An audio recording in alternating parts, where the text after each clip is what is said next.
বন্ধুরা, good morning. কেমন আছে সবাই? তো সকাল সকাল রান্নাঘরে চলে এসেছি। এদিকে ফ্রিজে তরকারি ছিল, সেটা গরম হচ্ছে, আর চাউমিন সেদ্ধ করে নিয়েছি। আর আজকে করব আলু চাউমিন, যার জন্য একটা বড় আলু নিয়ে নিয়েছি, গোটা আলু, দুটো পেঁয়াজ, 4টে কাঁচা লঙ্কা আর দুটো টমেটো নিয়ে নিয়েছি। এবারে এগুলো কাটা হয়ে গেছে সুন্দর করে। এদিকে গ্যাসে কড়াই বসিয়ে দিয়েছি, গরম হয়ে এসছে।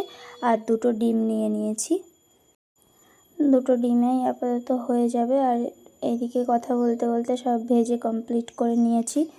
পেঁয়াজ, কাঁচা লঙ্কা, টমেটোটা ভাজলাম না, ওটা এই ডিরেক্ট কড়াইতে দিয়ে তার একসাথে মিক্সড করে নেব। আর এখানে চাউমিনের কোয়ান্টিটি অনেকটাই আছে, যেহেতু এতটা খাওয়া যাবে না, সেই হিসাবে হাফ সেদ্ধ করে ফ্রিজে রেখে দেবো। আর অল্প কিছুটা নিয়ে নিয়েছি সকালের জন্য, যেহেতু ভাই খাওয়া হয়ে গেছে, স্কুলে বেরিয়ে গেছে, সেহেতু মা আর আমিই খাবো, তার জন্য এতেই হয়ে যাবে। তো দেখো আমার চাউমিন রেডি হয়ে গেছে। যেহেতু ক্যামেরা ধরার কেউ নেই, সেই হিসাবে মানে পুরোটা দেখানোটা সম্ভব হয়নি, যতটা পেরেছি দেখালাম। আলু চাউমিন আমার কমপ্লিট। ওপর থেকে কি অর্ধেকটা শসা আমি খেতে ব্যস্ত। চাউমিনের সাথে যে জিনিসটা না দিলে আমার খেতে ভালো লাগে না। চলো তুলে আনি। ধনে পাতা,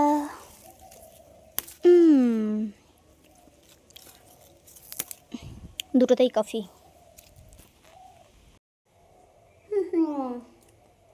নিয়ে চলে এসেছি ধনে পাতা, এগুলো দিয়ে দেবো, বেশি লাগবে না, একটা নিলেই হয়ে যেত। আর কিষান সস,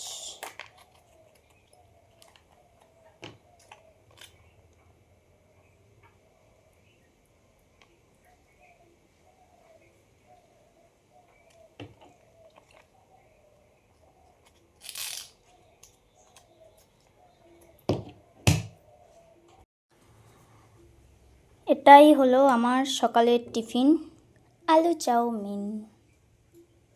কে চাউমিন বা পাস্তার সাথে ধনেপাতা খেতে ভালোবাসো জানি না, আমি তো পাস্তা হলে আরও টক দই, ধনেপাতা এগুলো দিই ওপর থেকে, আমার ভালো লাগে। আর চাউমিনের সাথে আর টক দইটা দিইনি, সেটার সাথে সসই ঠিক আছে, টক দই যায় না, কিন্তু ধনেপাতাটা। চলো এবার খেয়ে দেখি কেমন বানিয়েছি। মা, ও মা,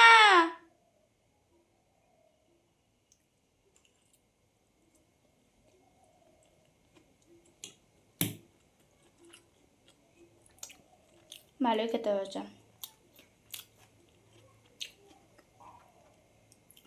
ঝাল ঝাল, লঙ্কাও অনেক দিয়েছি। আর আমি না এটার মধ্যে হালকা লঙ্কা গুঁড়ো, জিরে মরিচ গুঁড়ো দিয়েছিলাম হালকা, কারণ ঝালটা বেশি খেতে ভালো লাগে। আর কালারটা একদমই সাদা আছে, যেহেতু আমার কাছে সয়া সস ছিল না। তো চলো আমার সকালের টিফিনটা কেমন লেগেছে সবাই অবশ্যই জানিয়ে কমেন্ট করে। টাটা।